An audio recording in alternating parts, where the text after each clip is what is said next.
today I'm going to show you how to turn this image and other images into a watercolor type style using only Photoshop and no AI because AI makes me mad. So, welcome back to Good Enough Photography. Before we get started, I am a beginner photographer. You can check out my website at goodenoughphotography.com. Don't forget to like and subscribe. I make a ton of tutorials just like this, and I'm trying to get a good enough amount of subscribers so that my business actually can business. So, let's get into the video. First, what I like to do is I like to duplicate the first layer. It's not mandatory, it's just that's something I like to do. We are gonna then go and convert it to a smart object. So if you right click on your layer you're on right now, it's right down here, it's convert to smart object. And so now we're gonna be able to edit the filters we put on. So first we wanna start with the dry brush filter. So we go up here to filter gallery. No, sorry, just filters, sorry. And then we move our mouse all the way down to filter gallery. I went too far down, but it's okay. So filter gallery has multiple parts. This is just a preset filter I had, not preset, it goes to the filter you had automatically last time. So there's 6 categories. There's artistic, which, does like art stuff. There's brush strokes, which makes it look painted and brush strokey. Distorts the image. Sketch makes it look like it's been sketched. Stylize only does that. And texture adds texture. So what we want to go is we want to go back to artistic and we want to click on dry brush. So one thing about my tutorials is I will never give specific values because each image is different, and if you just copy and paste values, it's never the same, So you just got to play around with it. So, you know what? I think I want a 5 maybe. Brush detail, maybe I'll go with an 8 for brush size actually. Yeah, 8 maybe. Brush detail, just play around, see what looks good. I like 4. And so brush size is just how big the hypothetical brush is that's painting this. Brush detail is how much detail it has. Texture is just texture. You see if we have a little brush detail versus a lot of brush detail, or if we have like a big brush versus a little brush. But I think I want like an 8 brush, and I think I want like around there.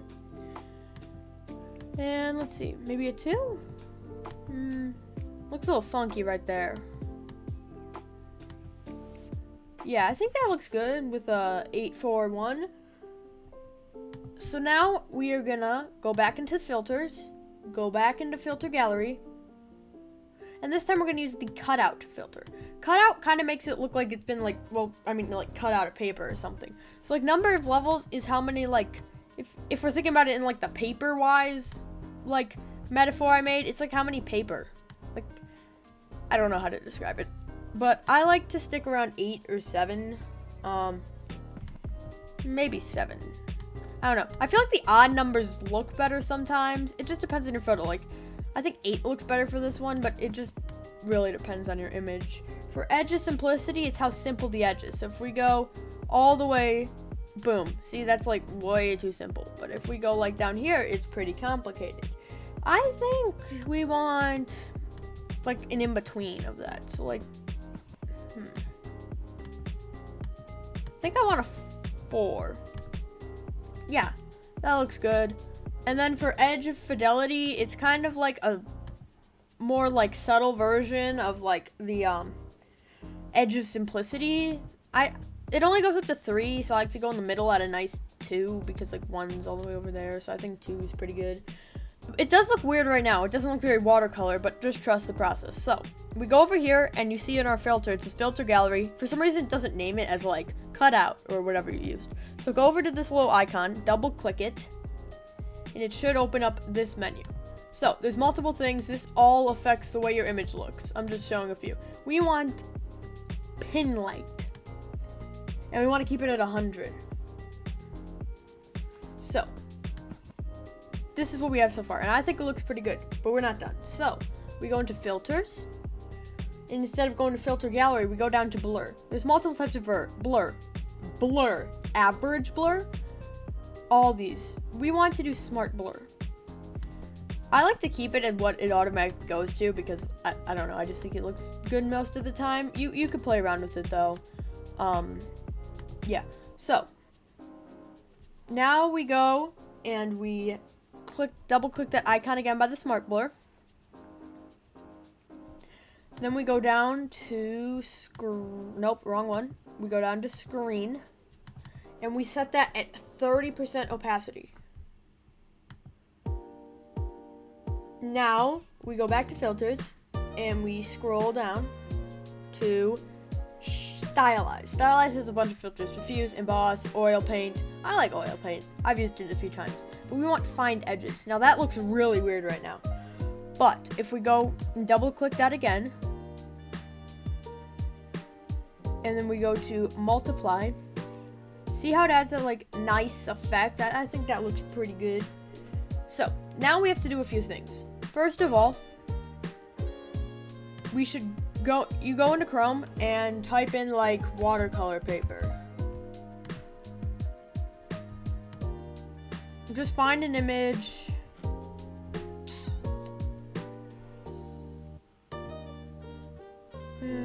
I like to find one with a bigger texture. I already have one installed, but I'm just showing you. Yeah, maybe this one. So just like save image, watercolor, go back to Photoshop. But so we don't need that right now, but I'm just showing you we have to install it. So now we need a certain brush. So it comes with a bunch of already already download brushes, but we want more than that. So if you click on that little line thing, it's like 4 lines in a sandwich or something, and you go down to get more brushes. This opens up this page, and you should already have this available because you have Adobe already, but there's a bunch of brushes here, which I have to play around with. But we want, where is it? Right there, watercolor. So you download that. It takes a while, but I already have it downloaded, so that's okay. Then we go back to that little sandwich thing and you go to import brushes. It should open up your brushes right here, and then you just click on it. Now I don't want to load it again, because I already have it, but it should bring up something that looks along the lines of this. It's just like a bunch of brushes. So, now that we have all that out of the way, we want to go to File. I said File. Place Embedded. And then you have your watercolor piece. Now you want to make it the size of your image. I know mine's a little pixely, but it looks okay in the end. And if it's too pixely, I can always replace it. Just depends from image to image,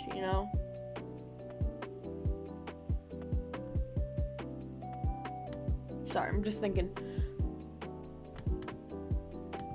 So, now you could just do that, which does look good. If you just go there and press multiply. But we want to go above and beyond, So, what we're going to do is we're going to keep it at normal. And we're going to go down here to this little mask icon. We're going to click on that. And you want to grab your brush. So make sure you have a nice watercolor brush set from the brushes that we just had. Oh, I forgot a step. Shoot. You press Control-I. Sorry. Press Control-I to make it an inverted layer. Then you grab your little brushy brush and you start coloring it in. Now, you don't want to go too much because this is like adding like what the paper looks like. So I like to go more in the corners, like more opaque in the corners. A lot of these, if you're using like a tablet, are pressure sensitive, so like the more pressure you put, the more paper it adds back in. So you just want to go around. You can switch brushes too.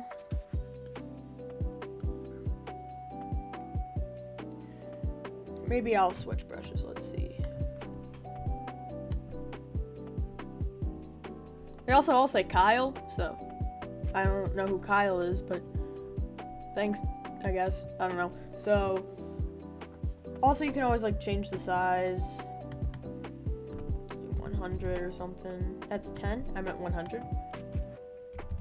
100 or something. We can like go around. You can always like undo strokes and stuff. Should probably close that menu. Maybe I will go to the 250 it had. And then you kind of just keep doing this until it looks how you want it to look. But you see how it's getting that like watercolor look? Because the paper always like shows through the watercolor. Because it's watercolor. So I'm kind of adding like my own, what's it called? Like the vignette thing. You know how it's like that weird like circle around it? Kind of just subconsciously adding that in. And you do want to try to blend in the edges. Like you don't want it to be like too insanity.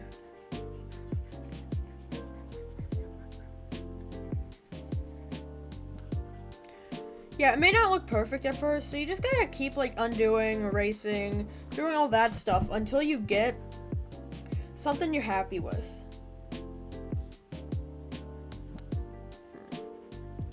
Let's see. Maybe I should go to the eraser. I have a watercolor brush selected for my eraser, so maybe I don't like it there. So I go around with my watercolor brush eraser to keep some of it, but also keep it looking nice, and because you still want your subject to be visible, but you don't want it to be like too visible, if you understand my drift. And then maybe I'll go back in with the brush, because like that looks a little weird right now, so I'll just go back in and fill that in with some of this.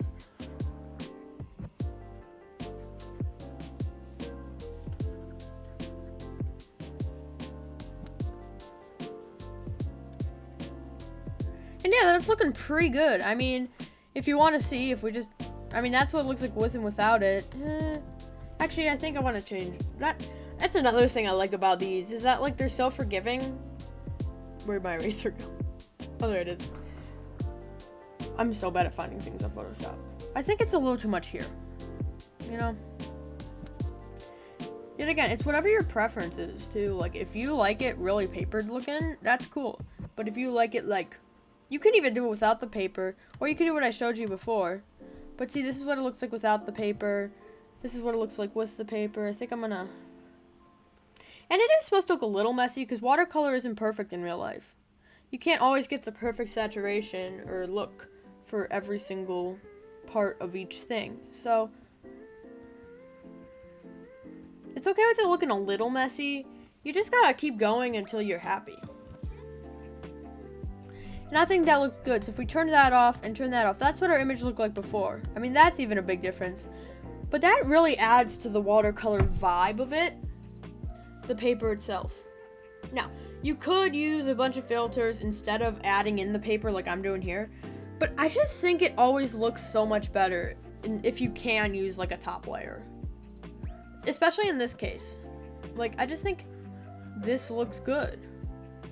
I mean, I do think I am like not perfect at this technique yet, but I feel like if I practice, or even if you practice, like you could get really good with this and make, like, because I feel like we have a really good base down, you know? The thing I'm just messing up with is painting in that paper. I think I'm using wrong brushes or something, but overall it looks pretty good. So like, yeah. Another thing with these tutorials is like a bunch of people online will put specific values and be like, you have to paint specifically like this, but that's what I hate about some tutorials. Like, yeah, sometimes you do want like specific values, but like they don't work on every image. So like, yeah, you do want like a, like a guide of what values should be around, like be in a certain range, but like keeping one specific value, like, oh, you have to do this value for it to look good, it's just, it doesn't work with every photo. Because like, Photoshop tutorials shouldn't be recipes. They should be tutorials. They should be telling you how to get a thing you want. But if you do it like, I've tried following tutorials and it just looks bad because the photo I'm using or something. What I'm doing right now is I think I'm gonna do less paper in the darks, because I feel like the darks feels like a dark black. Don't you feel like it would like permeate or whatever it's called, penetrate the paper more, giving you more like darkness, and the lights would probably have more paperiness.